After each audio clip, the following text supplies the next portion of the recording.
my point I'm trying to make is it usually, hopefully a draft works out, you know, but sometimes they don't. It's a different fucking league from junior. I think you're about 95% sure that Connor McDavid and Jack Eichel will both work out. I think Connor McDavid is. I disagree with you, buddy. They're both great. Again, we'll see. No, but they're great players. But what I'm saying, it depends on how.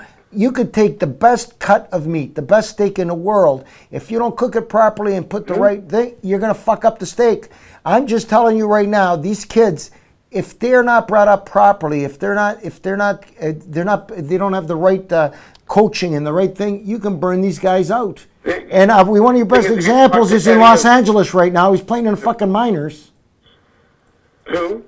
No, one of your best examples, Richards. Oh, Mike Richards, yeah. Just big high hopes was going to be. But he did pan out. Yeah, you're Mike just looking at. You're looking now. Yeah, but he did do what he's as good a player. But you need the components to create longevity, like you've done with some of the great hockey players. Sid the Kid, they built a great team around him in Pittsburgh. They built a great team around Lemieux, right? Mayor Lemieux. You need to be able to do that. And I agreed with what you said a few moments ago, that unfortunately there seems to be some sort of nemesis in Toronto with management, or they seem to mishandle since the regime of Watters and his group, right? As soon as that regime left, it seems that they mismanaged some of the trades and some of the people.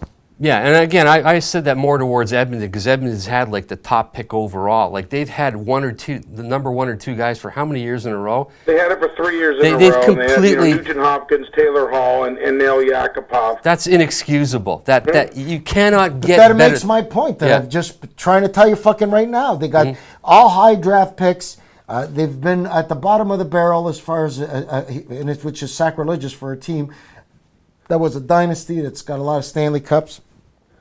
You need to be able to build around these people. The surprising guy there is Taylor Hall. He looked like he had everything. I don't know whether it's just a question of whether he's hurt or whatever. He had the look of a guy that was but if Taylor Hall would have went to Detroit, or if Taylor Hall would have went to Anaheim, Taylor Hall would have went to LA, I guarantee that the writing of his future, or the writing of what his career has been from the time he came into the NHL, would be much different. It's not all Taylor Hall's fault. He's had some 100%. He's had some pretty bad injuries. He's been pretty snake bitten with some injuries. Again, this year with the shoulder. When he's played and when he's been healthy, he's been a point a game player. But he's a very talented guy. A very talented guy. You can see he's very electric. Sagan, and a lot of scouts felt that he was a better overall player. So I think in the case of Taylor Hall, I think injuries. The big one for them is Yakupov. He hasn't panned out at all, and people are going to question his work ethic and his attitude. But again, going back to this draft, I think there's a reason why you see the Sabres, the Oilers, and the Coyotes play the way they play. When you see the general managers put them in a position to fail, because I'm telling you, I mean, everyone. They say about Connor McDavid, he could be a better player than Sidney Crosby. He's got that ability. I'm not trying to downplay that. Straight on his shoulders. He comes from a good family. Everything that you hear about Connor McDavid is nothing but positive. Yeah, but you won't be able to tell 100% till he plays in the NHL. No, you won't. Things change. But I'd be shocked. I would be shocked. Listen, I'm not saying that I'm not saying that McDavid is not going to be the superstar that he is, and he's not going to fulfill his destiny. I'm just saying to you that there's other elements that are part of the development of a player if you're going to make him into a superstar. And Lindros never really panned out to the potential. Well, he won a Hart Trophy. He got to the Stanley Cup. Yeah, but he never. He wasn't the superstar some people projected. Listen, everybody said, I remember when Lindros didn't want to go play for the Quebec Nordiques, and there was a holdout and all that. Everybody said that this guy was going to be the greatest hockey player in the NHL. Since whatever. He never got to that. He started out that way. Then he also suffered like 7 concussions. Okay, but it doesn't matter. Laid him out at center ice in that playoff series. He was never. What I'm just telling you is sometimes things don't pan out for whatever reason. Whether it's injury, whether it's chemistry, whether it's work ethics, whether it's character flaw, whether it's they get. Another guy is Alexander Daig.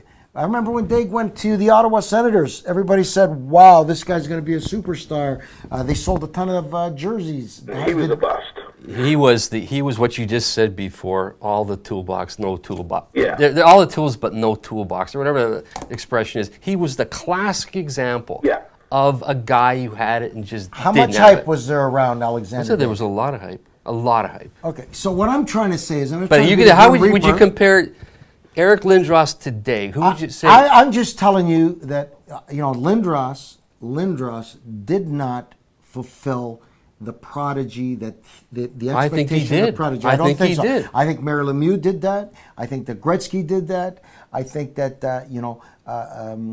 Sagan did that. I think that a lot of the guys, and then there's guys that came after that were passed up. Like Balfour was passed up. Who saved his career or who made him the superstar that he is was Mikey Keenan. Gave him a chance to play in Chicago, where he had Dominic Hasek, and who's the Leaf commentator? Jim Ralph? No. Okay, we're gonna go. Jim Ralph is way before that. Oh, no, don't say Greg Millen. Craig Millen. They had Craig Millen. They had Craig Millen. It was Craig Millen. Greg Millen, yeah. Greg Millen, and Hasek, and Balfour was in the minors. Those were the two goalies there. Yes or no? Yeah. And they traded Millen to Quebec. They gave him away because he couldn't play, and they got rid of Hasek for Balfour. What I'm trying to tell you, Billy, you know this better than all of us. You have experience full circle. Some guys, it depends on the chemistry. It depends on everybody on the team, how they gel. They bring out the best in people. And sometimes they bring out the worst in people. And Well, Frank, you're right, but let me put it this way. If Buffalo screws up Connor McDavid, they should turn in their franchise.